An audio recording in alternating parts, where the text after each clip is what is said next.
태풍이 몰아치던 그날 밤 나는 죽어가는 남자를 봤습니다. 차 안에 갇혀 물이 차오르는데 그 얼굴을 보는 순간 심장이 멈췄어요. 40년 전 나를 버리고 떠났던 그 사람이었으니까요. 거친 파도가 온몸을 때렸지만 손은 저절로 움직였습니다. 미워해야 하는데 저 인간은 천벌을 받는 거라고 그렇게 모질게 마음을 먹어야 하는데 왜 몸은 멋대로 움직이는 걸까요? 창문을 깨고 그를 끌어냈을 때 내 쭈글쭈글한 손이 그의 차가운 뺨에 닿았습니다. 그 순간 알았어요. 이 남자를 살리면 내 마음도 다시 아플 거라는 걸. 이바구 시작 전에 구독과 좋아요 부탁드리며 끝까지 함께 해주세요. 나는 짐승처럼 소리를 지르며 빗속을 뚫었습니다. 파도가 내 몸을 집어삼킬 듯 덤벼들었지만 나는 바다에서만 40년을 산 해녀 김영순입니다. 물귀신이 잡아당겨도 내 밥줄은 안 놓는 억척스러운 여편네란 말입니다. 그의 몸은 물먹은 솜니불처럼 무거웠습니다. 고급 세단인지 뭔지 아는 차는 이미 파도에 쓸려 저만치 떠내려가고 있었고 나는 오직 이 남자의 멱살을 잡고 갯바위를 기어 올랐습니다. 날카로운 바위에 무릎이 긁히고 해녀복이 찢어지는 게 느껴졌지만 아픈 줄도 몰랐습니다. 죽지 마. 죽으면 안 돼. 내 허락도 없이 내 맘대로 죽을 수 있을 것 같아? 입에서는 악담이 나오는데 눈에서는 뜨거운 게 줄줄 흘렀습니다. 빗물인지 눈물인지 입안으로 흘러들어온 짠물이 내 속을 뒤집어 놓았습니다. 겨우 도로변 자갈밭에 그를 눕혔습니다. 번쩍하고 번개가 칠 때마다 창백한 그의 얼굴이 귀신처럼 떠올랐다 사라졌습니다. 민준이, 강민준, 내 청춘을 다 바쳐 사랑했고 내 인생을 송두리째 짓밟고 떠난 남자. 판사가 되면 제일 먼저 나를 데리러 오겠다던 그 새빨간 거짓말쟁이. 가슴을 쿵쿵 눌렀습니다. 흉부 압박이라는 거 TV에서나 봤지 내 손으로 해볼 줄은 몰랐습니다. 갈비뼈가 부러져도 좋다는 심정으로 눌렀습니다. 일어나, 일어나란 말이야. 나한테 빚은 갚고 가야지. 그의 입을 벌리고 숨을 불어넣으려다 멈칫했습니다. 40년 전 서울로 고시 공부하러 떠나던 날이 생각나서요. 버스 창문 너머로 내 손을 꼭 잡고 내 입술에 짧게 입 맞추며 했던 말. 영순아, 조금만 기다려. 금방 데리러 올게. 그 입술이 지금 파랗게 질려 있습니다. 나는 눈을 질끈 감고 내 숨을 그의 입 안으로 불어넣었습니다. 썩을 놈, 나쁜 놈, 죽어서도 용서 못할 놈. 그런데 제발 숨 좀 쉬어봐. 쿨러. 그가 바닷물을 한 바가지 토해내며 기침을 시작했습니다. 그제야 나도 다리에 힘이 풀려 그 옆에 대자로 뻗어버렸습니다. 하늘에선 구멍 난 듯 비가 쏟아지고 내 가슴에선 40년 묵은 화병이 터진 듯 심장이 요동쳤습니다. 저 멀리서 앰뷸런스 사이렌 소리가 들려왔습니다. 응급실은 소란스러웠습니다. 의사들이 달려들고 간호사들이 소리를 질렀습니다. 나는 구석진 의자에 쭈그리고 앉아 그 광경을 지켜봤습니다. 사람들이 나를 힐끔거렸습니다. 그럴 만도 하죠. 머리는 산발에 물이 뚝뚝 떨어지는 검은 고무 해녀복을 입은 늙은 여자가 번쩍번쩍한 응급실 한가운데 앉아 있으니 얼마나 기가 찰까요? 내 몸에서 나는 비린내가 소독약 냄새를 덮는 것 같아 자꾸만 몸이 움츠러들었습니다. 간호사 하나가 다가와 수건을 건네며 물었습니다. 보호자분이세요? 환자분과는 어떤 관계세요? 보호자? 관계. 입술이 달싹거렸지만 말이 나오지 않았습니다. 예대인? 첫사랑? 아니면 생명의 은인? 어느 쪽도 내 입으로 말하기엔 너무 구차했습니다. 그냥 지나가던 사람이우다. 물에 빠졌길래 건져만 줬수다. 내 사투리가 유난히 촌스럽게 들렸습니다. 간호사는 고개를 끄덕이더니 다시 환자 쪽으로 뛰어갔습니다. 저기 침대에 누워있는 민준이는 늙었어도 귀티가 흘렀습니다. 젖은 와이셔츠 소매 아래로 보이는 금색 시계, 말끔하게 정돈된 손톱. 고생이라곤 해본 적 없는 귀한 사람의 태가 났습니다. 나는 슬그머니 내 손을 내려다보았습니다. 소라를 캐고 전복을 따느라 마디마디 굵어진 손가락. 바닷바람에 트고 갈라져 거북이 등껍질처럼 딱딱해진 손등. 손톱 밑에는 아무리 씻어도 빠지지 않는 까만 때가 껴 있었습니다. 갑자기 쥐구멍이라도 찾고 싶었습니다. 죽느냐 사느냐가 문제였지. 이런 건 생각도 못했는데 막상 살려놓고 보니 내 초라한 꼴이 견딜 수가 없었습니다. 눈을 감았습니다. 차라리 보지 말자. 그러면 40년 전 그 좁은 단칸방 냄새가 나는 것 같았습니다. 영순아, 춥지?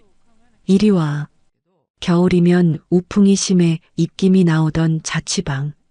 그는 내 언손을 자기 겨드랑이에 끼워 녹여주곤 했습니다. 내 손이 제일 예뻐. 나 때문에 고생해서 거칠어졌지만 나한테는 비단결보다 더 고워. 그는 밤새 책장을 넘겼고 나는 그 옆에서 밤새 홍합을 까고 마늘을 깠습니다. 내 손끝이 갈라져 피가 나면 그는 눈물을 글썽이며 빨간 약을 발라주었죠. 내가 사법고시만 패스해봐. 내 손에 장을 찢어서라도 너 호강시켜줄 거야. 파출부? 식당 설거지? 다시는 안 시켜. 사모님 소리 듣게 해줄게. 그 약속 참 달콤했습니다. 그 말 하나 믿고 나는 내 젊음을, 내 여자로서의 인생을 몽땅 바다에 던졌습니다. 그가 합격했다는 소식을 들었을 때 나는 시장통 한복판에서 덩실덩실 춤이라도 추고 싶었습니다. 이제 고생 끝이구나. 이제 우리 민준이랑 행복하게 살 일만 남았구나. 하지만 그는 돌아오지 않았습니다. 들려온 건 서울의 큰 건설사 회장 딸과 결혼한다는 청첩장도 없는 소식뿐. 그날 이후로 나는 거울을 보지 않았습니다. 내 손도 들여다보지 않았습니다. 악착같이 일만 했습니다. 그 사람 보란 듯이 잘 살고 싶어서가 아니라 잊고 싶어서, 너무 아파서 생각할 틈을 주지 않으려고 몸을 혹사시켰습니다. 그렇게 40년이 흘렀습니다. 그런데 왜 하필 내 그물에 걸려든 게 너란 말이냐? 침대 쪽에서 얕은 신음소리가 들렸습니다. 퍼뜩 정신을 차리고 보니 산소호흡기를 쓴 그가 눈을 뜨고 있었습니다. 몽롱한 눈동자가 천장을 맴돌다 마치 자석에 이끌리듯 천천히 내 쪽으로 향했습니다. 심장이 덜컥 내려앉았습니다. 도망가야 한다. 저 눈과 마주치면 안 된다. 다리가 후들거려 일어날 수가 없었습니다. 그의 눈이 가늘게 떨렸습니다. 40년 세월이 무색하게 그 눈빛만은 옛날 그대로였습니다. 겁 많고 여리고 나만 바라보던 그 강아지 같던 눈. 마스크 안에서 웅얼거리는 소리가 들렸습니다.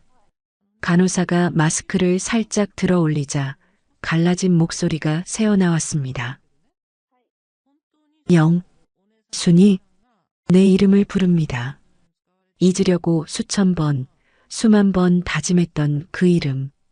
다른 사람 입에서 들으면 아무렇지도 않은 내 이름이 저 사람 입에서 나오니 가슴을 난도질하는 칼이 되어 날아옵니다. 눈물이 핑 돌았지만 나는 아랫입술을 꽉 깨물었습니다. 피 맛이 났습니다. 아니요. 사람 잘못 보셨소. 나는 영순이가 아니요. 당신이 알던 그 예쁜 영순이는 40년 전에 죽었소. 지금 여기 있는 건 그냥 늙고 병든 해녀 할망구일 뿐이요. 마음속으론 소리쳤지만 입 밖으론 말이 나오지 않았습니다. 그가 힘겹게 손을 뻗어왔습니다. 링거줄이 주렁주렁 매달린 그의 하얀 손이 내 쪽을 향해 허공을 저었습니다. 그 순간 나는 감전된 사람처럼 내 손을 등 뒤로 획 감췄습니다. 안 돼. 이 손은 안 돼. 당신을 살린 이 손이 내 자식들 사실 자식은 없지만 조카들이라도 먹여 살린 이 자랑스러운 손이 당신 앞에서는 왜 이렇게 부끄럽고 더러운 걸까요? 당신의 그 하얀 손 옆에 내 검고 투박한 손이 놓이는 걸 죽기보다 보이기 싫었습니다. 누구세요? 나는 짐짓 모르는 척 퉁명스럽게 내뱉었습니다. 목소리가 파도 소리처럼 덜덜 떨렸습니다. 최대한 낯선 사람처럼, 최대한 무뚝뚝하게. 정신이 좀 드십니까? 내가 물에서 건져 올렸수다. 사람을 착각하신 모양인데 난 그쪽이 말한 영순인가 뭔가 하는 사람 아니우다. 그가 의아하다는 표정으로 나를 봅니다. 그러곤 내 얼굴을 뚫어져라 쳐다보다가 시선을 아래로 내려 내 젖은 해녀복과 낡은 고무신을 훑어봅니다. 그의 눈빛에 찰나의 실망감이 스치는 걸 나는 똑똑히 보았습니다. 그래요. 당신 기억 속의 영순이는 꽃같이 예쁜 20살 처녀였겠지. 피부도 뽀얗고 웃으면 보조개가 쏙 들어가던 아가씨였겠지. 이렇게 주름이 자글자글하고 짠내 나는 할머니가 아니라. 죄송합니다. 제가 사람을 착각했나 봅니다. 꿈을 꾼 것 같네요. 그가 힘없이 손을 떨구며 다시 눈을 감았습니다. 꿈을 꿨다. 그 말이 비수처럼 가슴에 박혔습니다. 착각이라니. 목숨 걸고 살려놓은 사람한테 꿈이라니. 40년 만에 만난 나를 기껏 꿈속의 인물로 치부해버리는 겁니까? 하지만 차라리 잘된 일입니다. 내가 영순이라는 걸 알면 당신이 얼마나 놀라겠어. 아니, 속으로 얼마나 안도하겠어. 자기가 버린 여자가 이렇게 구질구질하게 사는 걸 보고 역시 내 선택이 옳았다고 생각할지도 모르지. 나는 도망치듯 응급실을 빠져나왔습니다. 뒤도 돌아보지 않았습니다. 병원 복도를 걸어 나오는데 자꾸만 눈물이 앞을 가려 걸을 수가 없었습니다.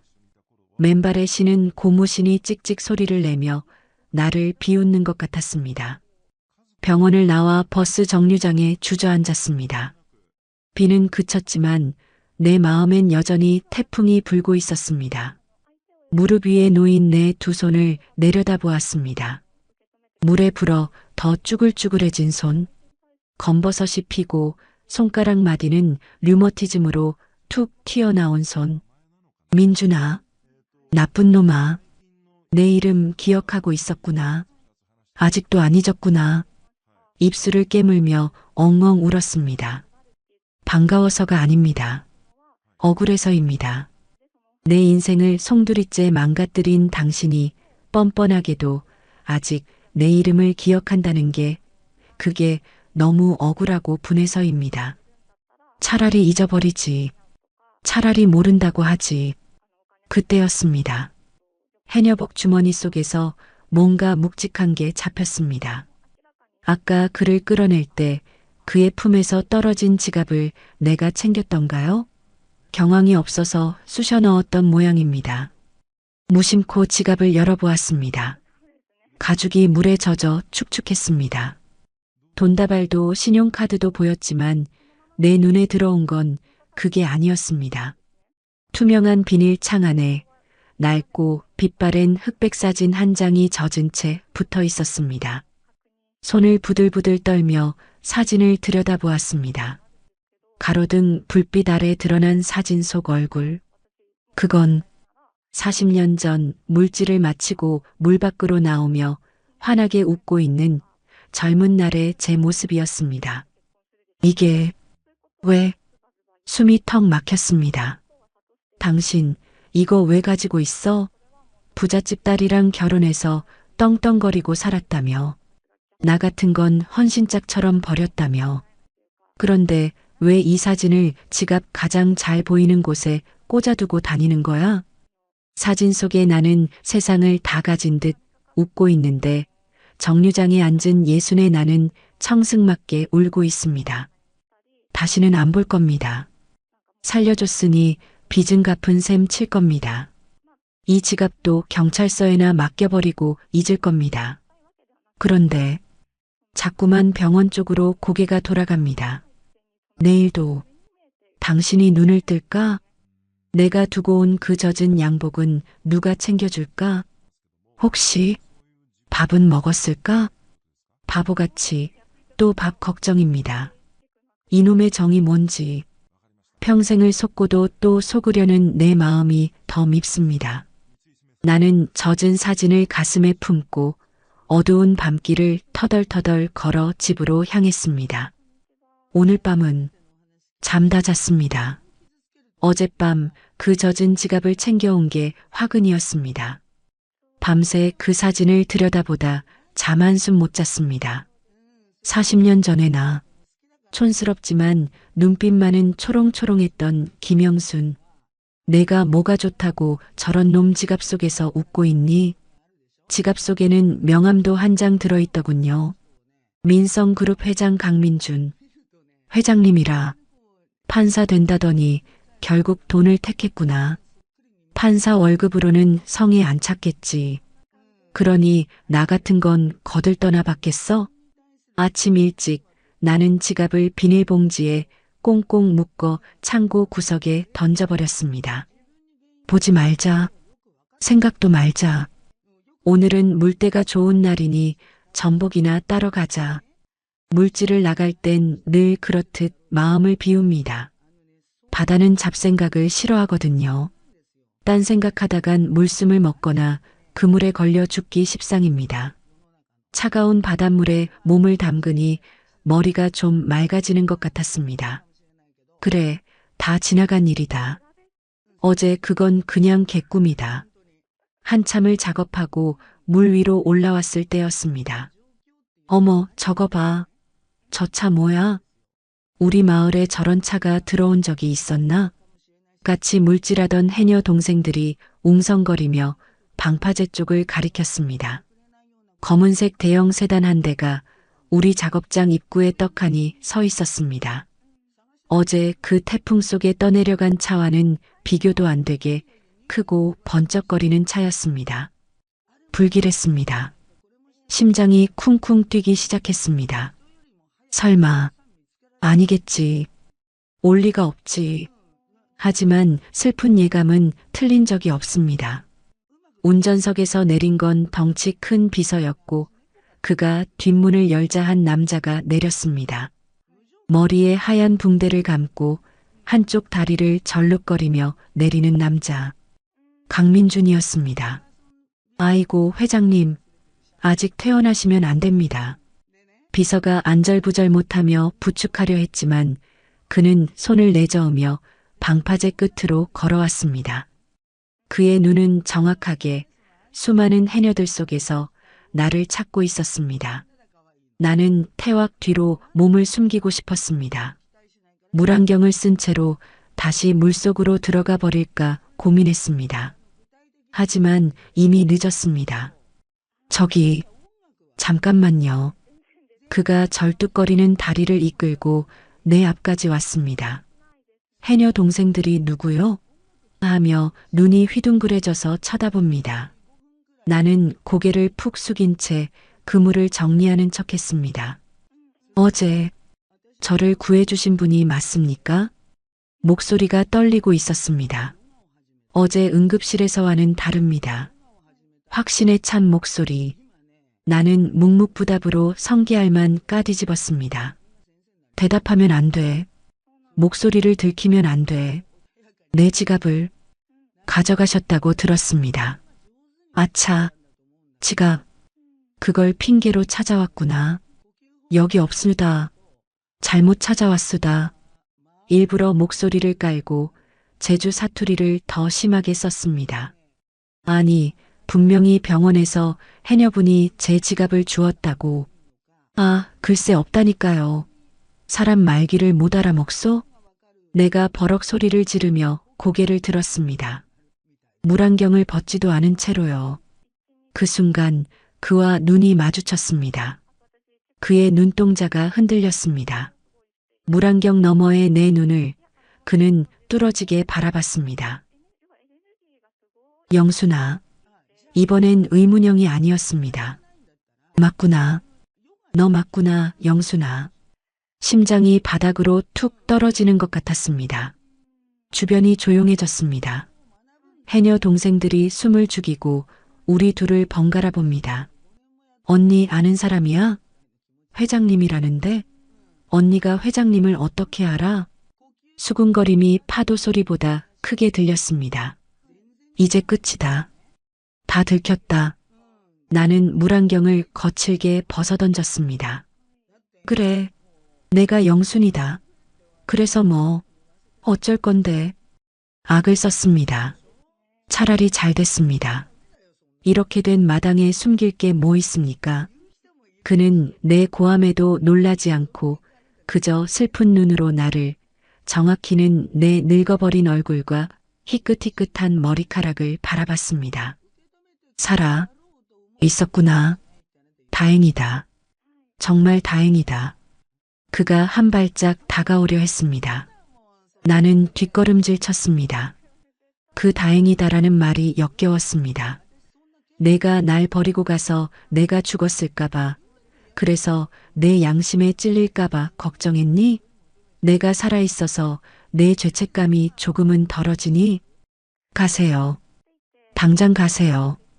영순아, 내 말 좀 들어봐. 내가 듣기 싫어. 당신 입에서 나오는 말은 다 거짓말이잖아. 40년 전에도 지금도. 나는 신고 있던 오리발을 벗어 그에게 던졌습니다. 비서가 놀라서 막아섰지만 민준이는 비서를 밀쳐내고 그 오리발을 몸으로 받았습니다. 물에 젖은 오리발이 그의 비싼 양복 바지에 검은 얼룩을 남겼습니다. 한 번만, 딱 한 번만 기회를 줘. 내가 너한테 할 말이. 기회? 무슨 기회? 또 속일 기회? 아니면 돈 자랑할 기회? 나는 바닥에 침을 퇴뱉었습니다. 내 눈앞에 나타나지 마. 죽어가던 거 살려줬으면 됐지. 못하러 여기까지 와서 사람 속을 뒤집어놔. 당신 보면 내가 밥맛이 떨어져서 못 살겠으니까 제발 꺼지라고. 나는 도망치듯 방파제를 뛰어내려왔습니다. 등 뒤에서 그가 영순아 하고 부르는 소리가 들렸지만 귀를 막았습니다. 집으로 돌아와 대문을 걸어 잠그고 이불을 뒤집어 썼습니다. 온몸이 사시나무 떨듯 떨렸습니다. 분했습니다.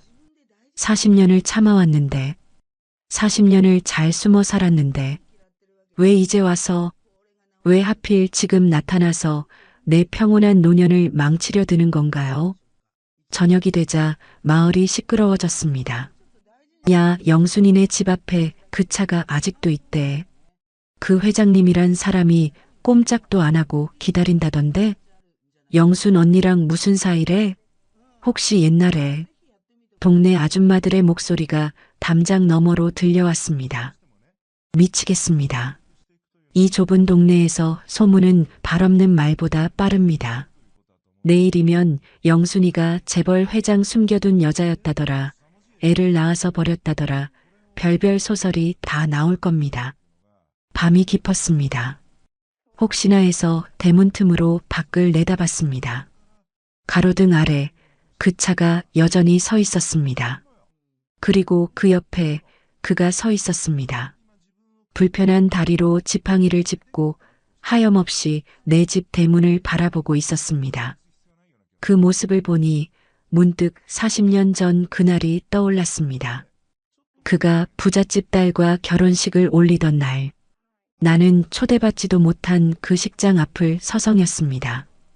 혹시라도 그가 마음을 바꿔서 뛰쳐나오지 않을까 바보 같은 기대를 하면서요. 화려한 웨딩드레스를 입은 신부 옆에서 턱시도를 입은 민준이는 활짝 웃고 있었습니다. 나한테 보여주던 그 수줍은 미소가 아니었습니다. 세상을 다 가진 남자의 자신만만한 미소였죠. 나는 식장 구석 기둥 뒤에 숨어서 그 모습을 봤습니다. 내 행색이 너무 초라해서 혹시라도 그에게 해가 될까봐 숨죽여 울었습니다. 그때 그가 고개를 돌려 내가 숨은 기둥 쪽을 봤습니다. 분명히 눈이 마주친 것 같았습니다. 하지만 그는 시선을 돌려 신부에게 귓속말을 하며 웃더군요. 아, 날 봤구나. 보고도 모른 척 하는구나. 그 비참함. 그날 느꼈던 그 뼈저린 비참함이 다시 올라왔습니다. 그때는 내가 숨어서 너를 봤는데 지금은 내가 내 집 앞에서 나를 기다리는구나. 세상 참 공평한 건가? 아니면 이것도 잔인한 장난인가? 대문을 벌컥 열고 나갔습니다. 그가 나를 보더니 반색하며 다가왔습니다.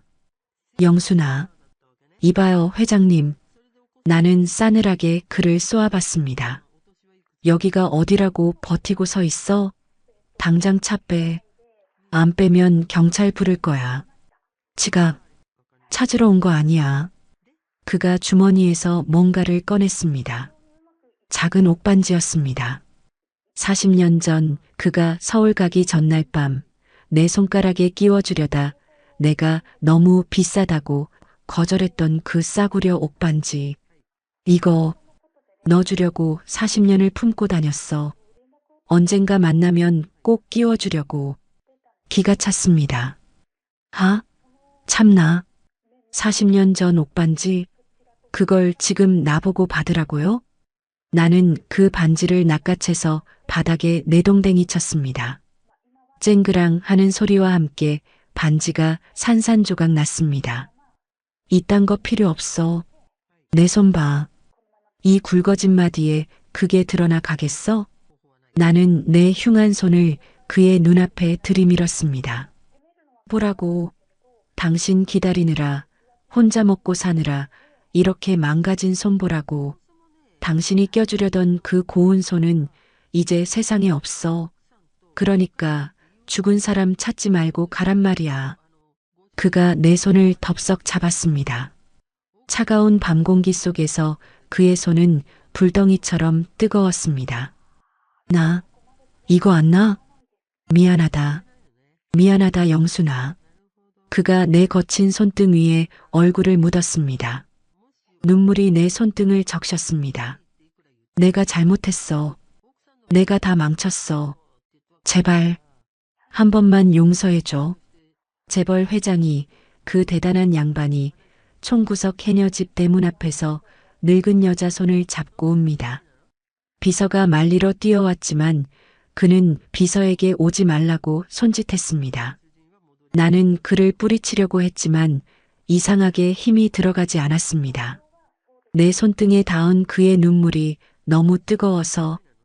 그리고 40년 전 내가 그토록 듣고 싶었던 그 사과가 너무 늦게 도착한 게 서러워서. 하지만 용서, 어림도 없습니다. 눈물 몇 방울로 퉁치기엔 내가 흘린 눈물이 바다를 채우고도 남습니다. 나는 억지로 손을 빼냈습니다. 쉬하지 마요. 당신 눈물 하나도 안 슬프니까. 나는 뒤도 돌아보지 않고 대문 안으로 들어왔습니다. 빗장을 걸고 주저앉았습니다.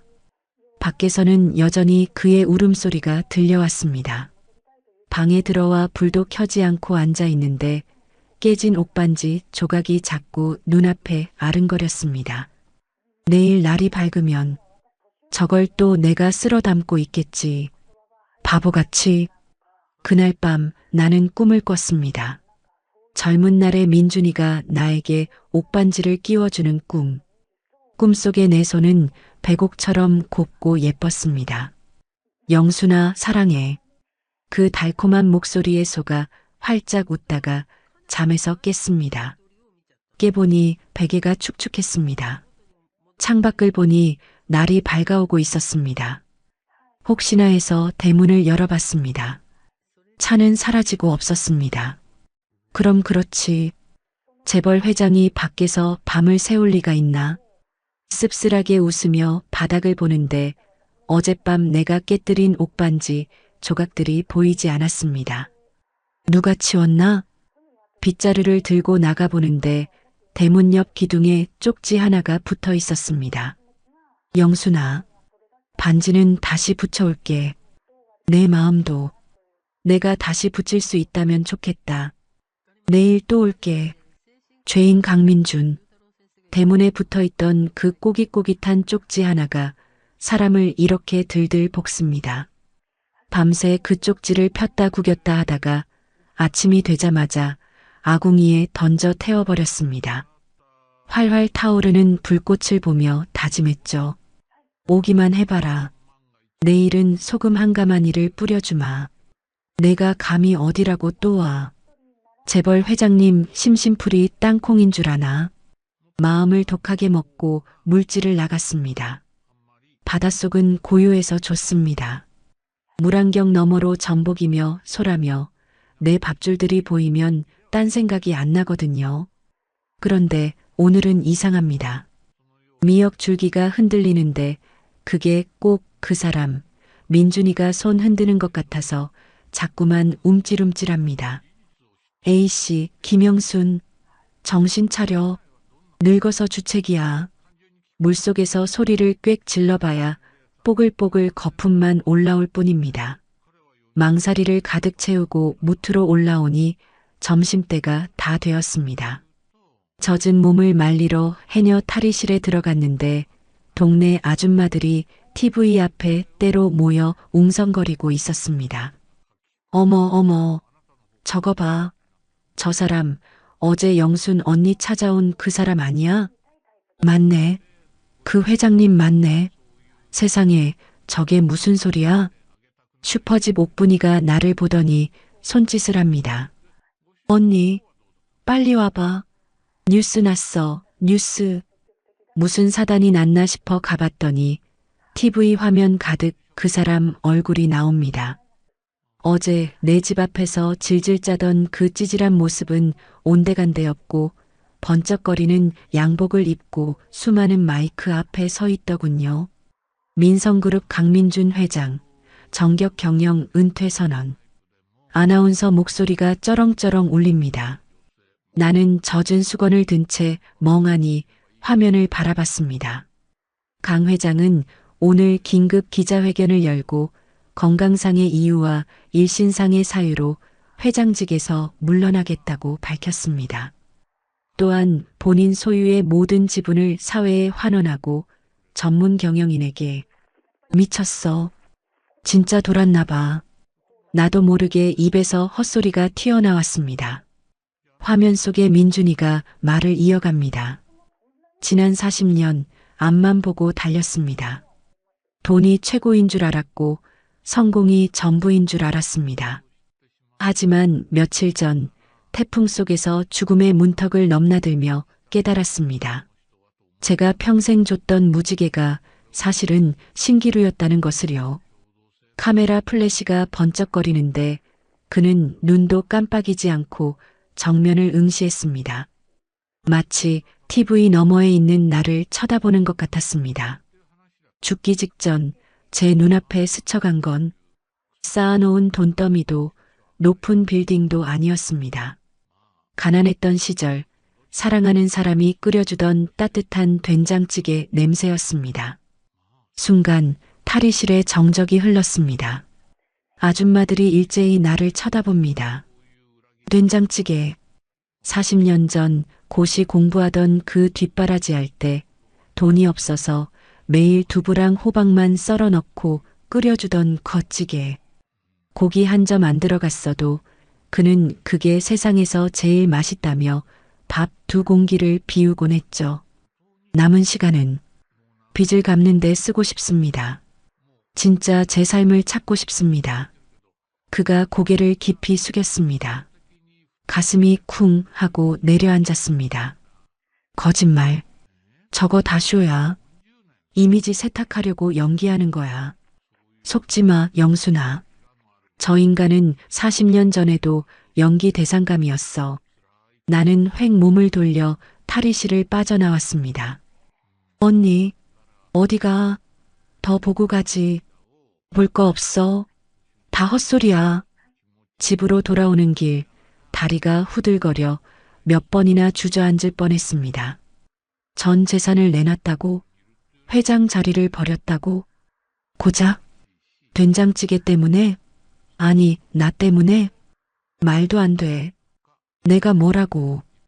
쭈글쭈글한 늙은 해녀가 뭐라고. 집에 와서도 일이 손에 안 잡혔습니다. 마늘을 까는데 손톱 밑이 아린 줄도 몰랐습니다. 해가 뉘엿뉘엿 지는데 자꾸 대문 쪽으로 눈길이 갑니다. 내일 또 올게. 그 말이 귓가에 맴돕니다. 진짜 올까? 다 버렸다는데 정말 빈손으로 올까?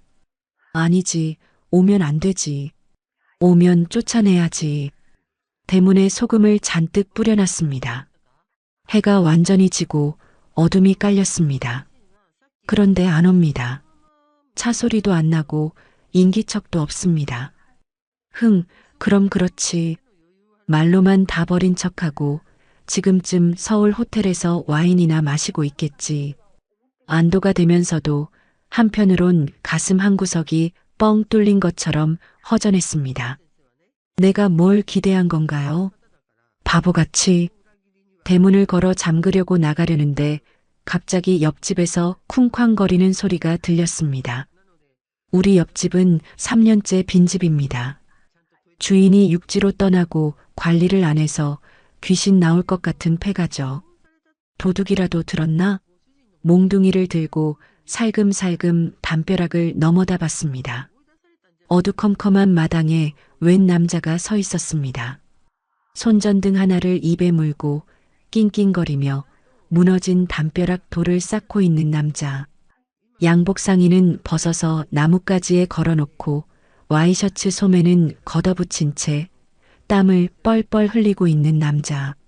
누구세요? 내 목소리에 남자가 입에 문 손전등을 뺐습니다. 불빛이 그의 얼굴을 비쳤습니다. 영순아. 강민준. 그 인간이었습니다.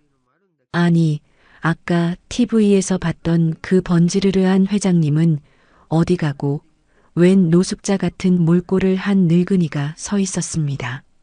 넥타이는 삐뚤어졌고 바지에는 흙이 잔뜩 묻어 있었죠. 당신, 여기서 뭐 하는 거야? 도둑이야? 아니, 이사 왔어. 그가 씩 웃으며 땀을 닦았습니다. 이 집 내가 샀어. 금매로 나왔길래 얼른 샀지. 오늘부터 우리 이웃사촌이다. 기가 막혀서 입이 안 다물어졌습니다. 이 다 쓰러져가는 집에 산다고? 당신 미쳤어? 호텔 놔두고 왜 이런 데서 살아? 나 돈 없어. 그가 너무나 태연하게 말했습니다. 다 내놨잖아. 보증금 빼고 나니까 남은 돈이 딱 이 집 살 돈밖에 없더라. 나 이제 진짜 빈털털이야. 너한테 밥 얻어먹어야 할 처지라고. 거짓말. 또 거짓말. 대한민국 재벌이 돈이 없다는 게 말이 됩니까? 웃기지 마. 당신 아들이나 비서가 짐 싸들고 오겠지. 쇼 그만하고 가. 내가 돌아서려는데 그가 다급하게 내 팔을 잡았습니다. 영순아. 그의 손이 뜨거웠습니다. 아니, 거칠었습니다. 자세히 보니 그의 손바닥이 돌을 나르느라 긁혀서 피가 배어 있었습니다. 진짜야. 아들놈하고도 인연 끊고 왔어. 나더러 노망났대. 미쳤대. 근데 영순아. 그가 내 눈을 뚫어져라 쳐다봤습니다.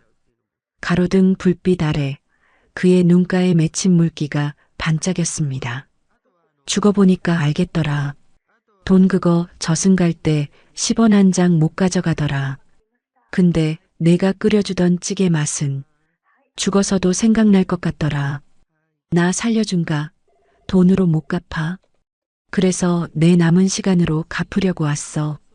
그가 주머니에서 주섬주섬 뭔가를 꺼냈습니다. 검은 비닐봉지였습니다. 오는 길에 시장에서 샀어. 두부랑 호박. 40년 전처럼. 한 번만 끓여주면 안 될까? 할 말을 잃었습니다. 소금을 뿌려야 하는데, 몽둥이로 내쫓아야 하는데, 피가 배어나온 그의 손과 그 촌스러운 검은 비닐봉지를 보는데, 왜 자꾸 눈앞이 흐려지는 걸까요? 이 미친 영감탱이. 내 입에서 나온 건 욕이었지만 목소리는 떨리고 있었습니다. 그가 헤헤 하고 바보처럼 웃습니다. 옛날 고시생 시절 내가 라면 하나 끓여줄 때 짓던 그 표정 그대로입니다.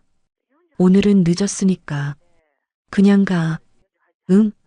찌개는? 재료 다 상하니까 냉장고에 넣어 놓을 테니 내놓으라고. 내일 해줄 테니까. 나도 모르게 비닐봉지를 낚아채서 우리 집으로 도망쳤습니다. 등 뒤에서 고마워. 내일 아침에 넘어갈게. 하는 그의 목소리가 들렸습니다. 대문을 닫고 심장이 튀어나올 것 같아 문에 등을 기댔습니다. 미쳤어, 김영순. 내가 제정신이 아니야. 소금 대신 두부를 받아들다니. 쫓아내는 대신 아침밥 약속을 하다니. 검은 봉지 안을 들여다봤습니다. 으깨진 두부 한 모와 애호박 하나. 천하의 강민준이 전 재산을 버리고 들고 온 게 고작 이거라니. 픽 하고 헛웃음이 나왔습니다. 근데 이상하죠. 그 으깨진 두부가 왜 다이아몬드 반지보다 더 귀하게 보이는 걸까요? 내일 아침엔 멸치 육수라도 진하게 우려내야 할 것 같습니다. 정말 망했습니다. 아이고, 내 팔자야. 내가 미쳤지. 내가 돌았지. 새벽 5시부터 일어나 쌀을 씻으면서 제 머리를 쥐어박았습니다. 어젯밤 귀신에 홀렸던 게 분명합니다. 그깟 으깨진 두부가 뭐라고, 그 피 묻은 손이 뭐라고 덜컥 아침 밥상을 차려주겠다고 약속을 했는지. 김영순, 정신 차려. 그냥 한 끼 적선하는 거야. 거지한테 밥 한 끼 주는 셈 치는 거야. 스스로에게 최면을 걸며 멸치 육수를 우려냈습니다. 호박은 반달 모양으로 썰고 두부는 깍둑 썰기하고 청양고추는 송송 썰었습니다. 40년 전 그가 좋아했던 딱 그 방식대로요. 손은 기억하고 있더군요. 야속하게도. 밥상이 다 차려지기도 전에 대문 두드리는 소리가 났습니다. 영순아, 나왔어. 아니, 재벌 회장이란 양반이 채신 머리도 없지. 새벽부터 남의 집 대문을 두드립니까? 문을 열어주니 민준이가 어제랑 똑같은 꼬질꼬질한 와이셔츠 차림으로 서 있었습니다. 그런데 얼굴은 40년 전 소풍 가는 초등학생처럼 들떠 있었습니다. 냄새 좋다. 진짜 된장찌개 냄새다. 신발도 벗는 둥 마는 둥 마루로 뛰어 올라오는데 그 엉거주춤한 폼이 어찌나 우스운지 웃음이 터질 뻔했습니다. 꾹 참고 밥상을 들이밀었습니다. 먹고 얼른 가. 잘 먹겠습니다. 그는 숟가락을 들자마자 허겁지겁 국물부터 떠먹었습니다. 뜨거워. 천천히 좀 처먹지. 후. 맛있다. 진짜 맛있다, 영순아. 내가 죽기 전에 생각했던 바로 그 맛이야. 그의 눈시울이 붉어졌습니다.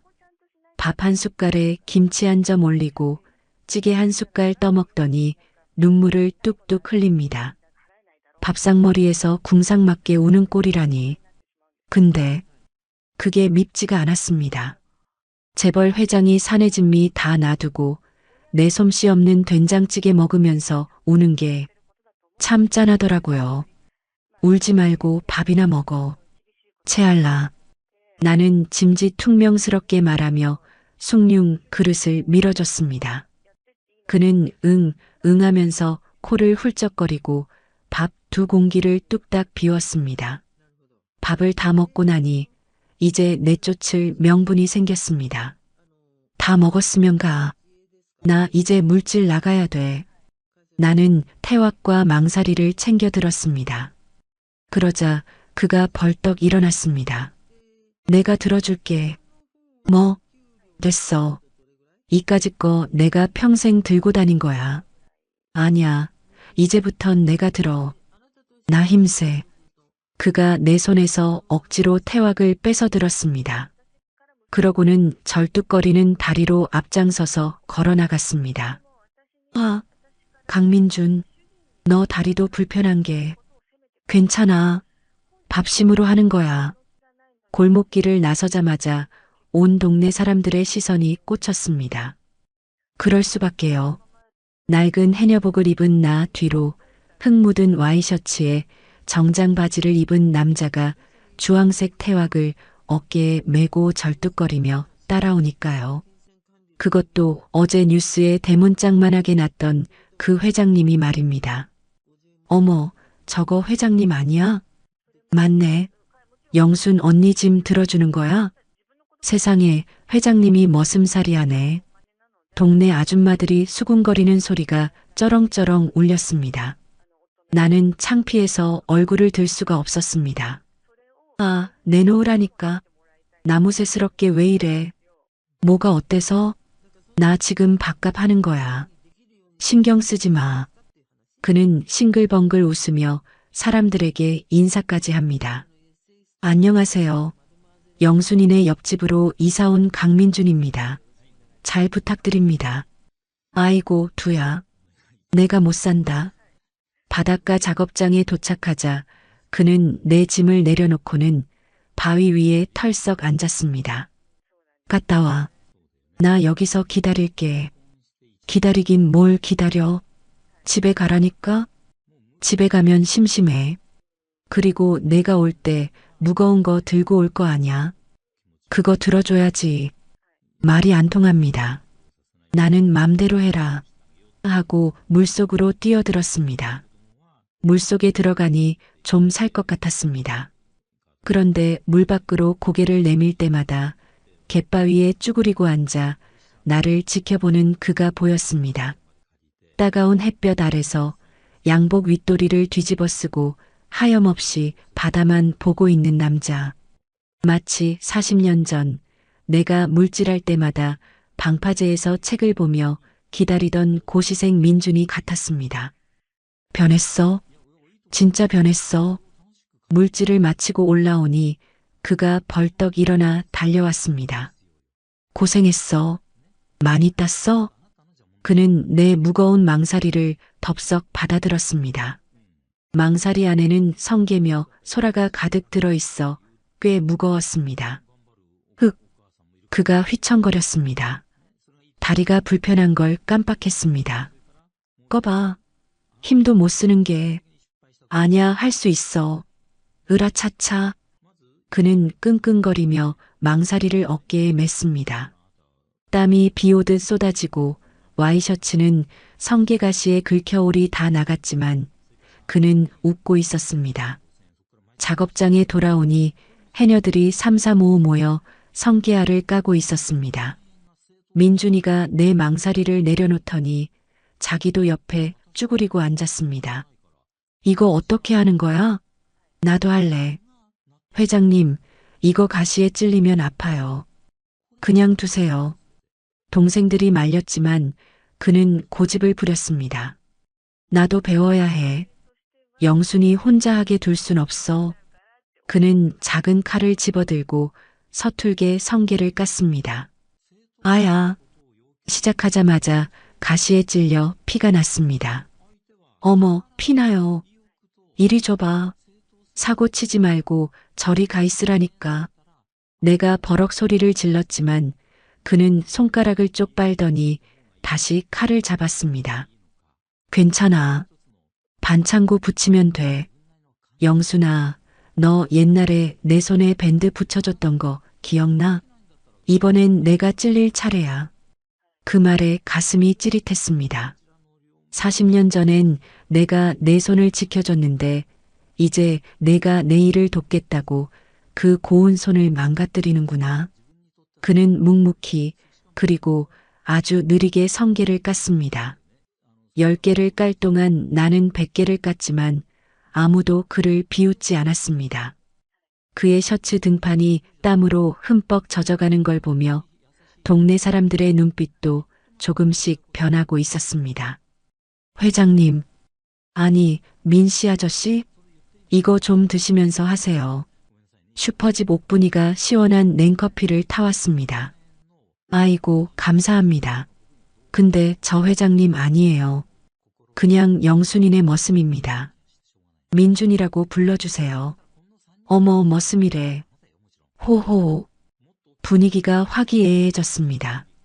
저 인간 사회생활하던 가닥이 있어서 그런지 사람들 비위 하나는 잘 맞춥니다. 어느새 그는 재벌 회장님이 아니라 영순이 쫓아다니는 늙은 머슴으로 불리고 있었습니다. 저녁이 되어 집으로 돌아오는 길, 그는 여전히 내 빈 태왁을 메고 절뚝거리며 따라왔습니다. 석양이 지는 골목길에 두 사람의 그림자가 길게 늘어졌습니다. 40년 만에 나란히 걷는 길. 옛날엔 내가 앞장서고 그가 내 손을 잡고 걸었는데 지금은 내가 앞장서고 그가 내 짐을 지고 걷습니다. 힘들지? 나도 모르게 물었습니다. 아니, 하나도 안 힘들어. 영순아, 나 내일은 더 잘할 수 있어. 성게 까는 요령을 좀 알 것 같거든. 그가 아이처럼 자랑했습니다. 밴드가 덕지덕지 붙은 10손가락을 펴보이면서요. 그 손을 보니 마음이 짠해서 견딜 수가 없었습니다. 바보. 회장하던 머리로 고작 성게 까는 법이나 배우고 있냐? 회장보다 이게 훨씬 좋아. 회장은 머리 아픈데 이건 마음이 편해. 내 옆에 있으니까. 집 앞에 도착했습니다. 저기, 영순아. 왜? 내일 아침도 먹으러 와도 돼? 이 뻔뻔한 양반복에 아주 맡겨놨나 봅니다. 그런데 거절할 말이 떠오르지 않았습니다. 오늘 하루 종일 땡볕에서 내 집 나르고 손 찔려가며 성게 깐 사람한테 어떻게 오지 말라고 합니까? 몰라. 밥 남으면 주든가. 아싸. 남겨줘. 많이 남겨줘. 그는 뛸 듯이 기뻐하며 옆집 자기네 폐가로 들어갔습니다. 잘자 영순아. 내일 봐. 대문을 닫고 들어와 마당 수도가에 앉았습니다. 성게 냄새가 밴 해녀복을 헹구는데 자꾸만 웃음이 나왔습니다. 미쳤어. 김영순. 내가 드디어 노망이 났구나. 저 인간이 뭐가 예쁘다고 웃어? 그런데 말입니다. 40년 동안 이 큰 집에 혼자 들어올 때마다 느꼈던 그 지독한 적막감이 오늘은 느껴지지가 않습니다. 바로 옆 담장 너머에서 그가 달그락거리는 소리, 헛기침하는 소리가 들려오니까요. 영순아, 나 씻는다. 물 좀 빌려줘도 돼? 우리 집 수도가 고장나서. 담장 너머로 불쑥 그의 고개가 튀어나왔습니다. 아니, 이 양반이 진짜 한 바가지만, 딱 한 바가지만. 나는 고무 호스를 들어 담장 너머로 물을 뿌려버렸습니다. 으악, 차가워. 아이고 시원하다. 고마워 영순아. 물벼락을 맞고도 좋다고 웃는 저 철없는 늙은이. 밤하늘에 별이 총총 떴습니다. 내 인생에도 뒤늦게 별이 뜨려나 봅니다. 성가시고 시끄럽고 손 많이 가는 별 하나가 내 옆집에 뚝 떨어졌습니다. 내일 아침엔 계란찜이라도 하나 더 해야겠습니다. 머슴일 시키려면 단백질을 먹여야 하니까요. 네, 그래서 해주는 겁니다. 절대 좋아서 해주는 게 아닙니다. 어느덧 매미 소리가 짙어지고 바닷바람에도 뜨거운 열기가 섞이기 시작했습니다. 그가 우리 옆집으로 이사 온 지도 벌써 한 달이 다 되어 갑니다. 한 달. 짧다면 짧고 길다면 긴 시간. 그 시간 동안 우리 동네엔 기이한 풍경 하나가 자리 잡았습니다. 새벽 5시. 내가 대문을 열고 나오면 어김없이 빗자루질하는 소리가 들립니다. 굿모닝, 영순아. 잘 잤어? 다 낡은 러닝 셔츠 바람으로 내 집 앞 골목길을 쓸고 있는 민준이. 이제 그는 제법 머슴태가 납니다. 처음엔 물집 잡히고 피나던 손바닥엔 굳은 살이 박였고 하얗던 얼굴은 구릿빛으로 그을렸습니다. 비켜. 먼지 나잖아. 아, 미안. 여기 깨끗하게 쓸어놨으니까 이쪽으로 밟고 가. 그는 내가 지나가는 길에 레드카펫이라도 깔아주는 신용을 합니다. 빗자루를 기타처럼 잡고 딩가딩가 흉내를 내면서요. 비키라니까. 핀잔을 주며 지나치지만 입꼬리가 슬금슬금 올라가는 건 어쩔 수가 없습니다. 물질하러 가는 길, 내 태왁은 당연히 그의 어깨에 있습니다. 처음엔 동네 사람들이 신기해서 쳐다봤지만 이젠 아무도 놀라지 않습니다. 어이, 민머슴. 오늘 점심엔 국수 삶을 건데 와서 좀 거들 거야? 아이고, 형님들 부르시면 가야죠. 대신 우리 영순이 몫엔 고명 많이 올려주셔야 합니다. 저 능글맞은 화법. 재벌 회장할 때도 저렇게 살았나 봅니다. 동네 할머니들의 사랑을 독차지하고 있습니다. 나보다 인기가 더 좋습니다. 물질을 마치고 올라오면 그는 수건을 들고 대기하고 있다가 내게 건네줍니다. 고생했어. 물 한 잔 마셔. 얼음 동동 띄운 보리차. 내가 물질하는 동안 집에 가서 끓여 식혀온 겁니다. 꿀꺽꿀꺽 마시면 그가 옆에서 부채질을 해줍니다. 시원해? 더 붙여줄까? 됐어. 팔 아파. 퉁명스럽게 대답하지만 사실은 좋습니다. 평생 혼자 해왔던 일들입니다. 무거운 짐 들기, 목마름 참기, 혼자 밥 먹기. 누군가 옆에서 챙겨준다는 게 이렇게 달콤한 건지 잊고 살았습니다. 아니, 애써 모른 척하고 살았습니다. 그런데 이 남자가 자꾸만 그 봉인된 기억을 끄집어냅니다. 어느 날 오후였습니다. 갯바위에서 미역을 말리다가 발을 헛디뎠습니다. 아! 날카로운 굴껍데기에 발바닥이 찢어졌습니다. 피가 철철 났습니다. 영순아. 어디서 보고 있었는지 그가 번개처럼 달려왔습니다. 다리도 불편한 사람이 어떻게 그렇게 빨리 뛰었는지 모릅니다. 어디 봐. 세상에, 이 깊이 좀 봐. 그는 사색이 되어 내 발을 자기 무릎 위에 올렸습니다. 더러운 갯벌 흙이 묻은 내 발을 그는 자기 옷으로 벅벅 닦아냈습니다. 괜찮아.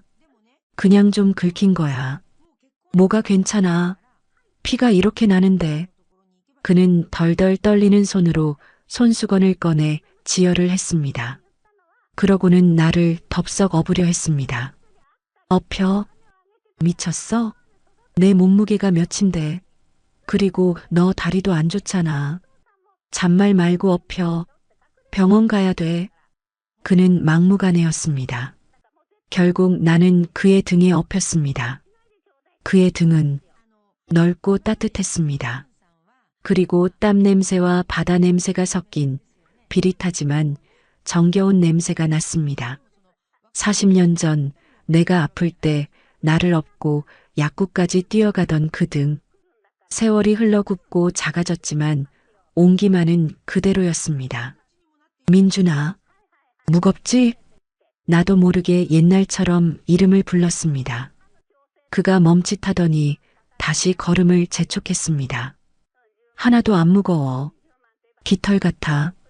넌 좀 많이 먹어야 돼. 맨날 두부만 먹으니까 이렇게 가볍지. 거짓말. 숨소리가 거친데. 다리가 후들거리는 게 느껴지는데. 나는 그의 목을 더 꽉 끌어안았습니다. 눈물이 날 것 같아서 그의 어깨에 얼굴을 파묻었습니다. 보건소에서 치료를 받고 나오는 길, 비가 쏟아지기 시작했습니다. 소나기였습니다. 우산도 없는데. 그는 자기 윗옷을 벗어서 내 머리 위로 씌워줬습니다. 비 맞으면 상처 덧나. 넌 이거 쓰고 가. 너는? 난 괜찮아. 머슴은 비 좀 맞아도 돼. 그는 러닝셔츠 차림으로 비를 쫄딱 맞으며 걸었습니다. 내 발이 젖을까봐 부축하면서 정작 자기는 웅덩이를 밟으며 걸었습니다. 빗속을 뚫고 집까지 오는 동안 나는 아무 말도 할 수 없었습니다. 그의 젖은 등을 보는데 가슴속에서 뭔가 툭 하고 끊어지는 소리가 들렸습니다. 아, 안 되는데. 40년 동안 쌓아 올린 벽. 미움의 벽, 원망의 벽. 그 단단했던 벽에 금이 가고 있었습니다. 이러면 안 되는데. 다시 마음을 주면 안 되는데. 또 떠나면 어떡해. 또 상처받으면 어떡해. 나는 이제 늙어서 다시 무너지면 일어설 힘도 없는데. 집 마루에 앉아 빗소리를 듣고 있는데 그가 수건으로 머리를 털며 들어왔습니다. 아, 시원하다. 샤워 한번 잘했네.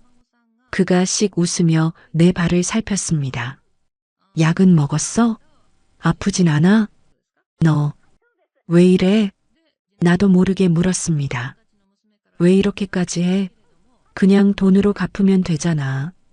병원비 주고 위로금 주고 그러면 되잖아. 왜 사서 고생을 해? 그가 젖은 머리카락을 쓸어 넘기며 내 눈을 봤습니다. 장난기 어린 표정이 사라지고 진지한 눈빛이 되었습니다. 영순아, 내가 살아보니까 말이야. 돈으로 살 수 있는 건 다 가짜더라. 비싼 침대에서 자도 악몽을 꾸고 산의 진미를 먹어도 소화가 안 되더라. 그가 내 손을 조심스럽게 잡았습니다. 근데 여기 와서 내가 해준 된장찌개 먹고 내 태왁 들어주고 너랑 같이 비 맞으니까 이제야 진짜 사는 것 같아. 숨이 쉬어져. 그가 내 손등에 이마를 댔습니다. 내 목숨값은 돈으로 못 쳐. 내 남은 시간 전부야. 죽을 때까지 내 옆에서 내 짐 들어주고 내 밥 챙겨주고 내가 아프면 업어주는 거. 그게 내가 사는 이유야. 심장이 쿵쿵 뛰었습니다. 빗소리보다 더 크게 그의 진심이 뜨거운 체온을 타고 내게 전해졌습니다. 두려웠습니다. 이 진심을 믿어버릴까봐. 하지만 뿌리칠 수가 없었습니다. 내 손을 잡고 있는 그의 손이 너무 따뜻해서 바보 같은 놈. 나는 그저 작게 중얼거릴 뿐이었습니다. 그날 밤 비는 그치지 않았습니다. 나는 빗소리를 들으며 누워 있었지만 잠이 오지 않았습니다. 담장 너머에서 노랫소리가 들려왔습니다. 그리운 사람아, 잊지 못할 사람아. 40년 전 우리가 헤드폰을 나눠 끼고 듣던 그 노래였습니다. 그도 잠 못 들고 있나 봅니다. 나도 모르게 그 멜로디를 따라 흥얼거렸습니다. 담장 하나를 사이에 두고 우리는 같은 노래를 불렀습니다. 눈물이 베개를 적셨습니다. 40년의 세월을 돌아 우리가 다시 만났습니다. 머리는 하얗게 새고 얼굴엔 주름이 가득하지만 우리는 여전히 그 시절의 영순이와 민준이었습니다. 무섭습니다. 다시 사랑하게 될까봐. 이 늙은 나이에 주책맞게 다시 가슴이 뛸까봐. 하지만 싫지가 않습니다. 내일 아침엔 그에게 우산을 씌워줘야겠습니다. 감기 걸리지 말라고. 아니, 따뜻한 콩나물국을 끓여줘야겠습니다. 비 맞은 머슴이 아프면 주인인 내가 손해니까요. 네, 그래서입니다. 절대 걱정돼서 그러는 게 아닙니다. 비가 그치고 맑은 해가 떴습니다. 내 마음에도 비가 그친 것 같습니다. 새벽같이 일어나 시장에 갔습니다. 어머, 영순 언니, 웬일로 이렇게 장을 많이 봐? 잔치에? 생선가게 아줌마가 눈을 동그랗게 뜹니다. 가장 크고 싱싱한 은갈치 2마리, 소고기 1근, 그리고 그가 좋아하던 시금치랑 당면까지 샀습니다. 그냥 손님이 좀 올 것 같아서. 얼굴이 화끈거립니다. 손님이라니. 맨날 담장 너머로 물 얻어쓰고 밥 얻어먹는 그 늙은 머슴이 무슨 손님이라고. 하지만 오늘은 특별한 날입니다.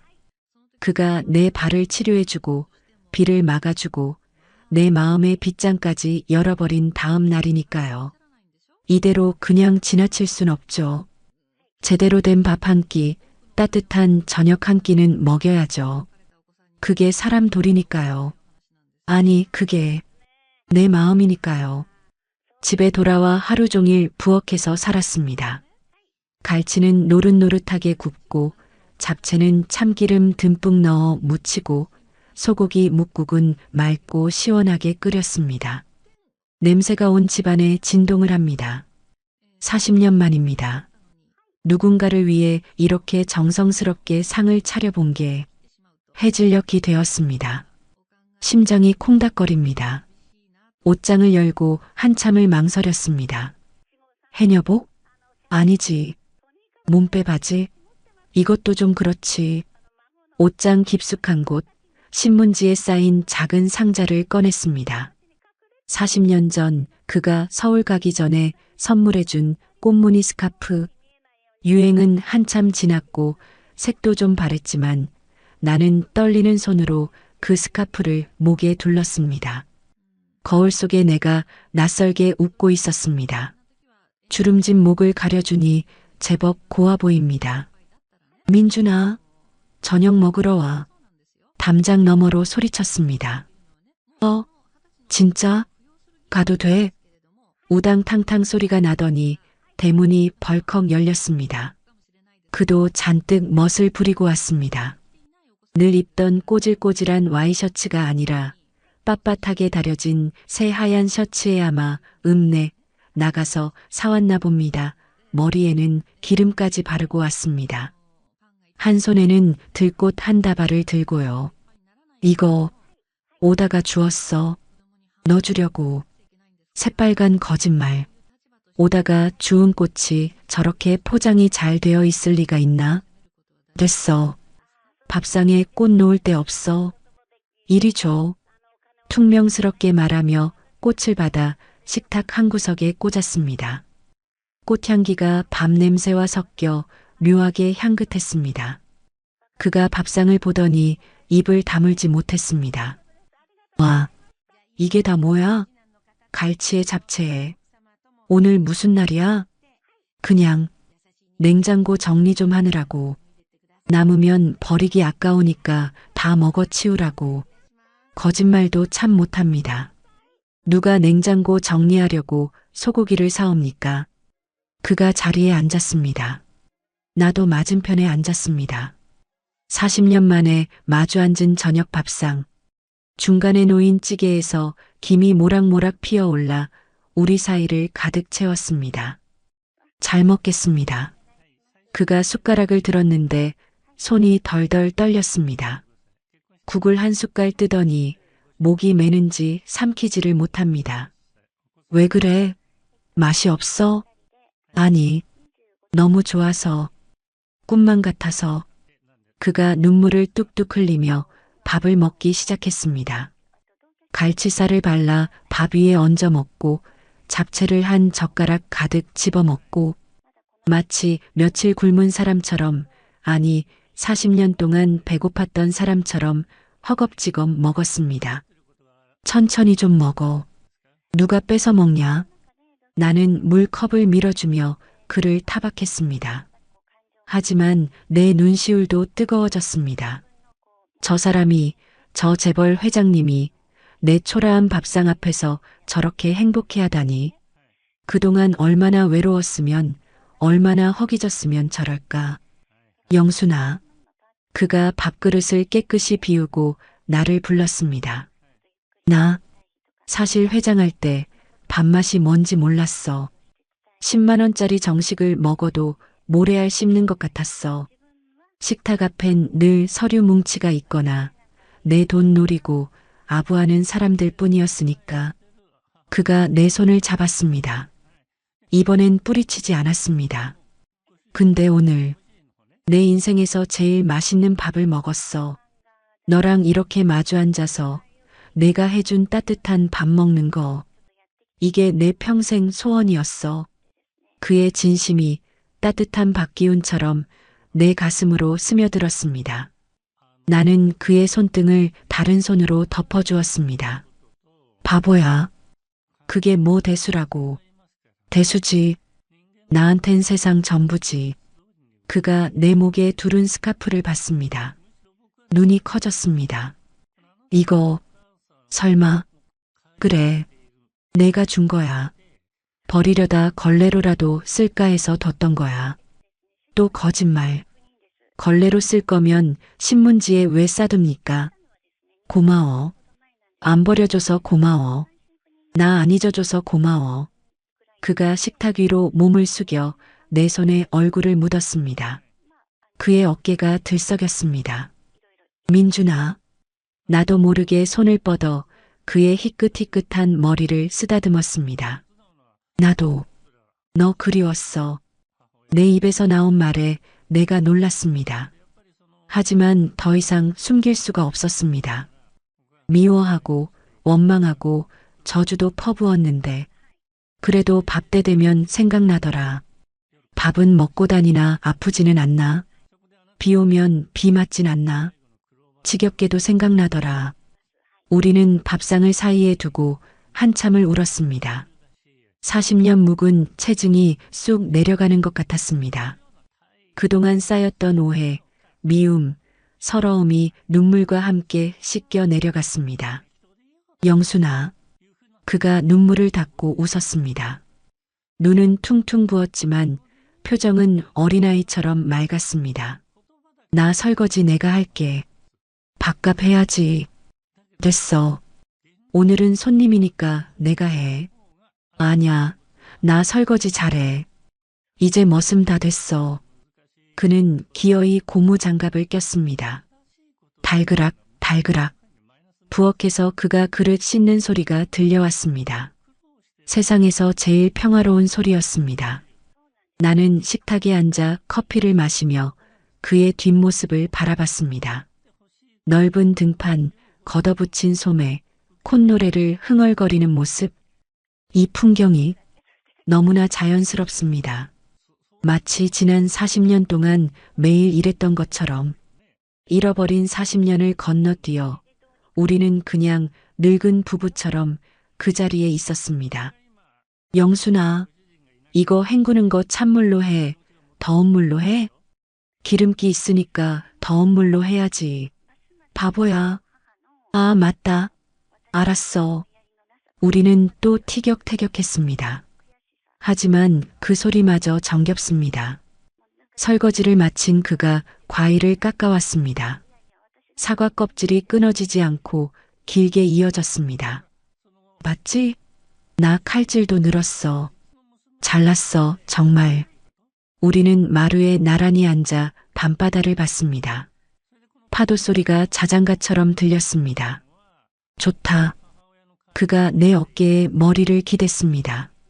무겁다 치워라. 잠깐만. 1분만. 나 너무 졸려. 배부르고 등 따시니까 잠이 쏟아져. 그는 정말로 코를 골며 잠들었습니다.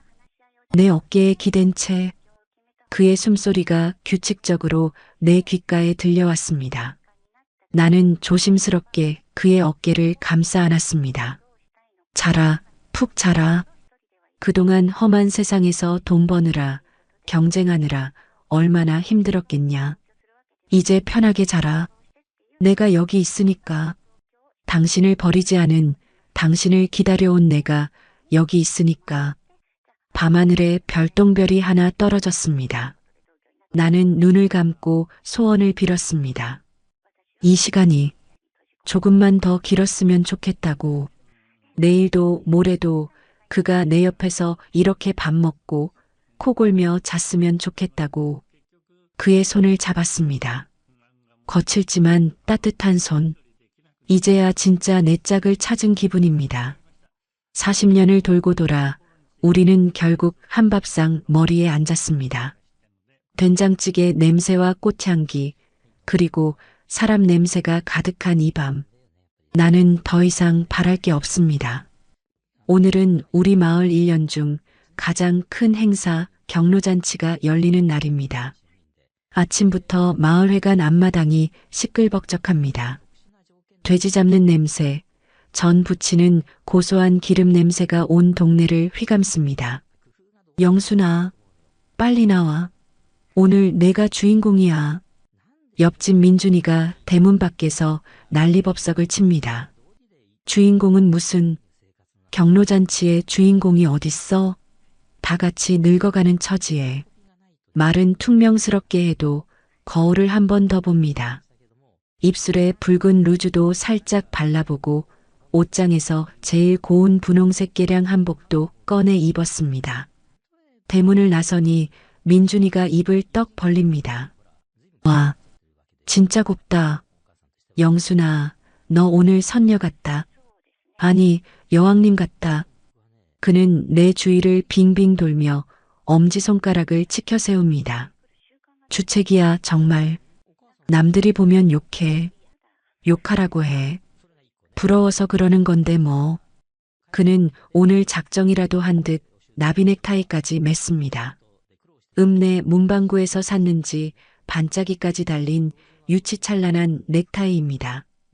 가자, 여왕님. 제가 모시겠습니다. 그가 팔을 내밀었습니다. 에라, 모르겠다. 오늘 하루쯤은 여왕 노릇 좀 해보자. 나는 짐짓도도하게 그의 팔짱을 꼈습니다. 그의 팔뚝에 힘이 들어가는 게 느껴졌습니다. 마을회관에 도착하니 난리가 났습니다. 어머, 저기 봐. 신랑 신부 입장하네. 영순 언니 오늘 시집가도 되겠어. 민머슴, 오늘 때깔 좋은데? 사람들이 박수를 치고 환호성을 질렀습니다. 쥐구멍이라도 숨고 싶었지만 민준이는 의기양양하게 손을 흔들며 나를 상석으로 안내했습니다. 자, 여기 앉으세요. 편안하게. 그는 방석까지 툭툭 털어 깔아주고 내 앞에 과일이며 떡이며 잔뜩 갖다 놓았습니다. 아, 그만 좀 해. 나도 손 있어. 오늘은 손 까딱하지 마. 내가 다 해줄 거니까.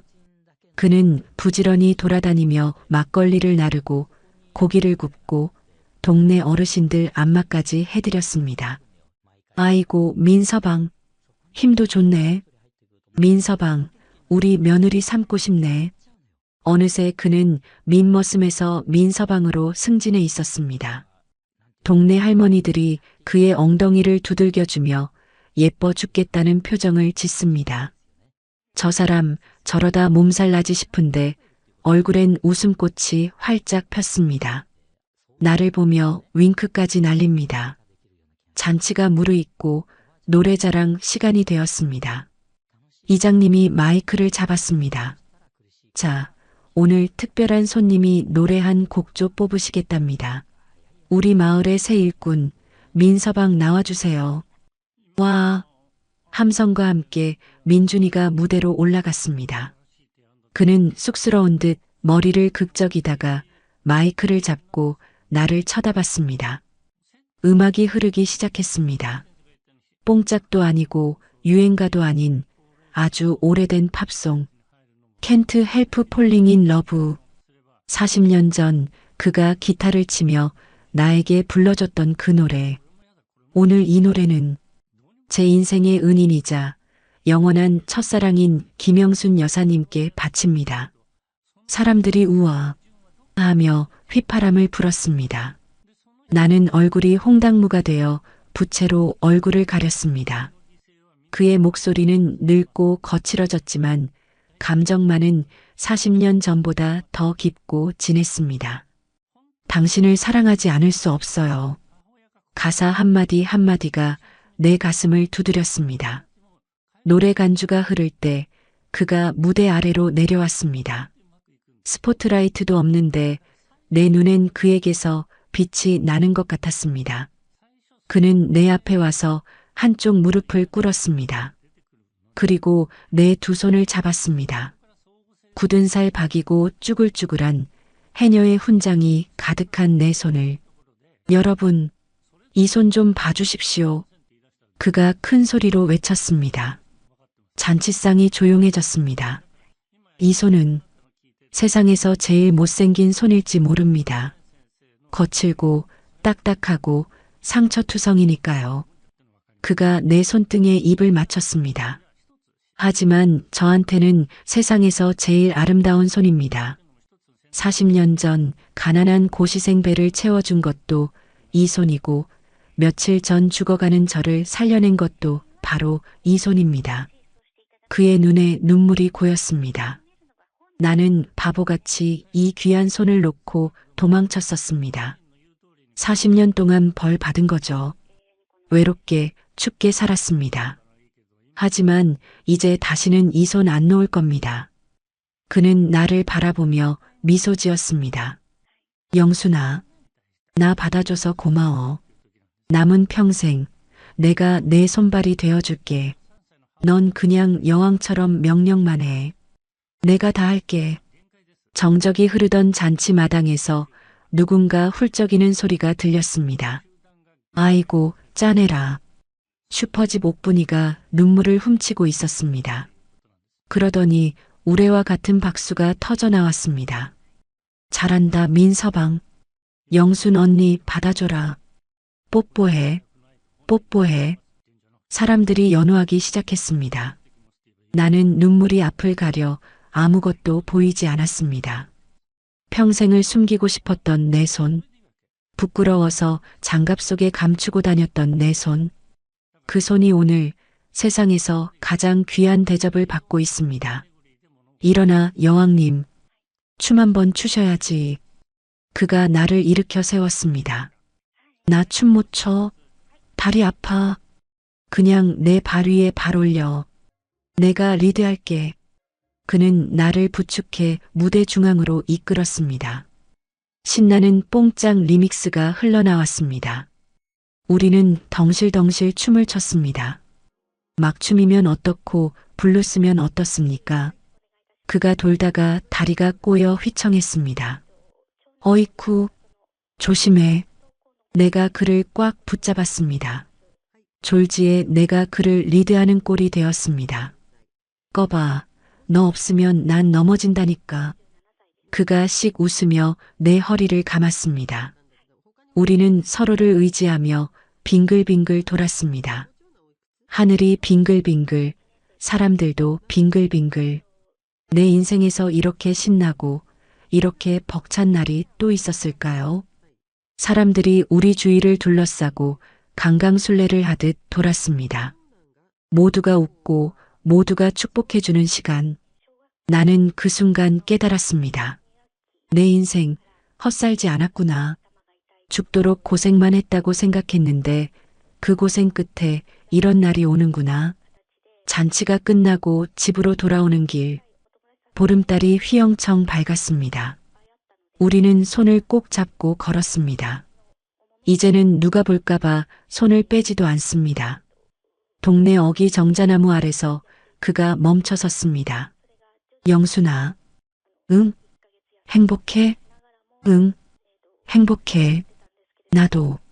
나 태어나서 오늘이 제일 행복해. 그는 주머니에서 뭔가를 꺼냈습니다.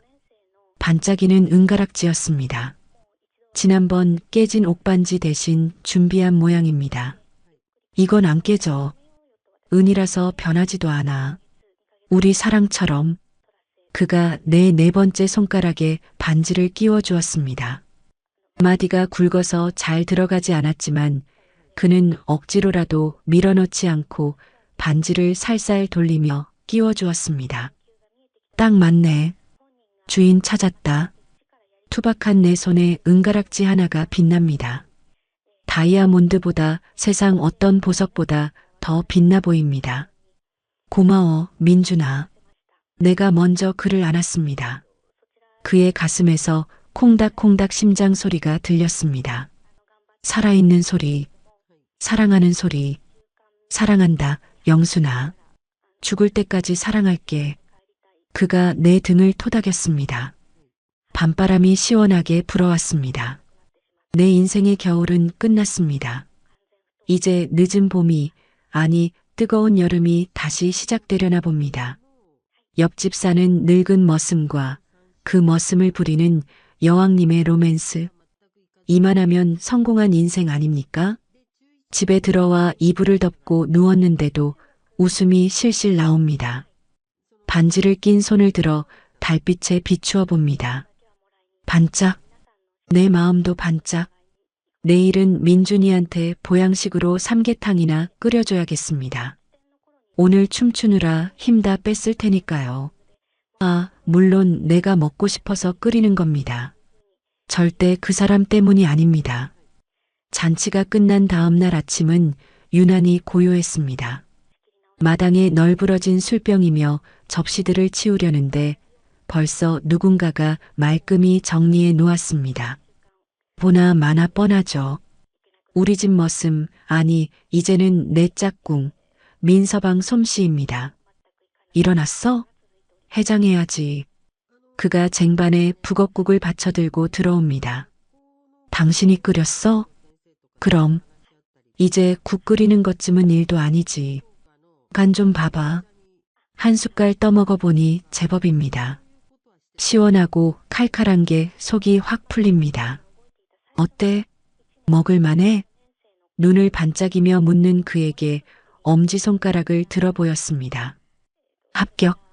식당 차려도 되겠네. 아싸. 영순이한테 인정받았다. 그는 아이처럼 좋아하며 내 맞은편에 앉아 밥을 먹습니다. 그 모습을 보는데 문득 가슴이 뭉클합니다. 매일 아침 눈을 뜨면 그가 있고 그가 차려준 밥을 먹고 함께 웃는 일상. 이 평범한 행복을 누리기 위해 40년을 돌고 돌아왔나 봅니다. 밥을 먹고 우리는 바닷가로 나갔습니다. 오늘은 물질도 쉬는 날. 오롯이 둘만의 시간입니다. 손을 잡고 모래사장을 걷습니다. 파도가 발가락을 간지럽히고 갈매기가 끼룩거리며 날아갑니다. 영순아, 저기 봐. 그가 손가락으로 수평선을 가리킵니다. 옛날에 내가 서울 가기 전날 우리 여기서 해 뜨는 거 봤잖아. 기억나? 기억나지. 그때 내가 그랬잖아. 성공해서 저 해처럼 빛나는 사람이 되겠다고. 그가 씁쓸하게 웃었습니다. 그땐 그랬지. 근데 살아보니까 혼자 빛나는 건 아무 의미 없더라. 누군가를 비춰줄 때 진짜 빛나는 거더라. 그가 내 어깨를 감싸 안았습니다. 이제 내가 너를 비춰줄게. 내가 가는 길 어둡지 않게 내가 늘 옆에서 비춰줄게. 우리는 방파제 끝에 나란히 앉았습니다. 바람이 시원하게 불어왔습니다. 그가 주머니에서 꼬깃꼬깃한 종이 한 장을 꺼냈습니다. 이게 뭐야? 혼인신고서. 심장이 쿵 하고 내려앉았습니다. 어제 잔치 때 다들 부부라고 했잖아. 말로만 말고 진짜 부부 해야지. 그가 쑥스러운 듯 머리를 긁적였습니다. 반지도 끼웠고 프러포즈도 했고 이제 도장만 찍으면 돼. 나 너랑 법적으로도 한 가족 되고 싶어. 늦었지만 내 남편 자리 욕심내도 될까? 종이를 든 내 손이 떨렸습니다. 남편. 평생 가슴속에만 묻어두었던 그 이름. 불러보고 싶어도 부를 수 없었던 내 것이 아니라고 체념했던 그 이름. 영순아, 나 받아줄래? 그의 간절한 눈빛을 피할 수가 없었습니다. 나는 말없이 고개를 끄덕였습니다. 눈물이 주르륵 흘러내려 종이 위로 떨어졌습니다. 바보, 울지 마. 좋은 날 왜 울어? 그가 내 눈물을 닦아주며 꼭 안아주었습니다. 그의 품은 따뜻했습니다. 40년 전보다 더 넓고 더 단단하고 더 편안했습니다. 고마워. 돌아와줘서 고마워, 민준아. 기다려줘서 고마워, 영순아. 사랑해. 그 맹세가 바닷바람에 실려 하늘로 올라간 뒤 우리 마당엔 붉은 동백이 피고 지고 다시 노란 유채꽃이 흐드러지게 피어났습니다. 거센 태풍이 지나간 자리에 고요한 눈이 내리고 다시 따뜻한 봄바람이 불어올 때까지 어느새 1년이라는 시간이 파도처럼 밀려왔다 밀려갔지요. 이제 우리 집 아침 풍경은 제법 손발이 척척 맞는 늙은 부부 태가 납니다. 여보, 빨리 와. 늦겠어. 대문 밖에서 민준이의 다급한 목소리가 들립니다. 아, 간다가. 선크림 좀 바르고. 오늘은 우리 부부가 읍내 보건소에 봉사활동 가는 날입니다. 민준이는 이제 우리 마을의 해결사가 다 되었습니다. 힘쓰는 일은 기본이고 법대 나온 가락으로 동네 사람들 법률 상담도 해주고 글 모르는 할머니들 한글도 가르쳐줍니다. 동네 사람들은 그를 민 변호사라고 부르기도 하고 민 반장이라고 부르기도 합니다. 물론 저한테는 영원한 민머슴이지만요. 트럭 조수석에 올라타니 그가 안전벨트를 매줍니다. 오늘도 예쁘네, 우리 마누라. 아이고, 닭살. 운전이나 해.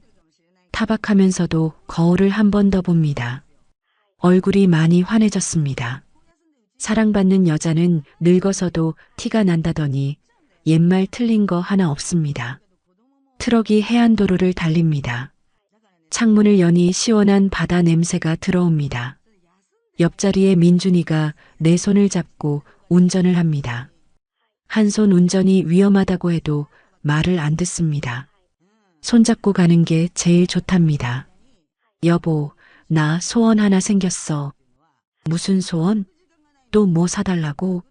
아니, 우리 나중에 한날 한시에 같이 가자. 뭐? 누구 하나 먼저 가면 남은 사람이 너무 슬프잖아. 그러니까 갈 때도 손잡고 같이 가자고. 참 철없는 소원입니다. 하지만 그 말이 밉지가 않습니다. 그래. 그러려면 당신 건강관리 잘해야 돼. 술 줄이고 담배 끊고. 알았어, 알았어. 여왕님 명령인데 따라야지. 우리는 마주보고 웃음을 터뜨렸습니다. 차창 밖으로 푸른 바다가 끝없이 펼쳐져 있습니다. 저 바다처럼 우리 사랑도 끝이 없을 것 같습니다. 집으로 돌아오는 길 노을이 붉게 물들었습니다. 민준이가 내 집을, 아니 이제는 우리 집을 싹 고쳐놨습니다. 쓰러져 가던 담장은 예쁜 벽돌로 다시 쌓았고 마당에는 꽃밭을 만들었습니다. 그리고 대문 옆에는 문패를 새로 달았습니다. 나란히 적힌 두 이름. 이 문패를 볼 때마다 가슴이 벅차오릅니다. 이제 더 이상 혼자가 아닙니다. 비가 와도 태풍이 불어도 무섭지 않습니다. 내 옆엔 든든한 내 편, 내 남편이 있으니까요. 마당 평상에 앉아 그가 깎아주는 과일을 먹습니다. 그는 이제 성게 까기의 달인, 과일 깎기의 장인이 되었습니다. 아, 해봐. 사과 한 조각을 내 입에 넣어주는 그 맛있다. 당신이 깎아서 더 맛있네. 그럼 내가 누구 남편인데. 밤하늘에 별이 쏟아집니다. 우리는 말없이 서로의 어깨에 기대어 앉아 있습니다. 파도 소리가 들려오고 풀벌레 소리가 들려옵니다. 평화롭습니다. 지난 40년의 아픔도 눈물도 기다림도 다 이 순간을 위한 거였나 봅니다. 영순아, 응? 사랑해. 나도 사랑해. 그가 내 손을 꽉 잡습니다. 은가락지가 달빛을 받아 반짝입니다. 쭈글쭈글한 내 손과 그의 손이 포개져 있습니다. 이보다 더 아름다운 그림이 있을까요? 나는 이제 압니다. 사랑은 돈으로 사는 것도 아니고 화려한 보석으로 치장하는 것도 아니라는 걸. 그저 이렇게 늙고 병들어도 서로의 곁을 지켜주는 것. 따뜻한 밥 한 끼 나누고 아픈 다리 주물러주며 같은 곳을 바라보는 것. 그게 진짜 사랑이라는 걸. 40년을 기다렸지만 결국 그는 돌아왔습니다. 내 인생의 마지막 페이지는 눈물이 아니라 웃음으로 채워졌습니다. 이제 난 행복합니다. 세상 그 누구보다 행복한 민머슴의 여왕님이니까요. 오늘의 이바구는 여기까지입니다. 끝까지 함께 해주셔서 감사드리며 구독과 좋아요 눌러주시면 놀라운 인생 사연들을 누구보다 먼저 무료로 만나보실 수 있습니다.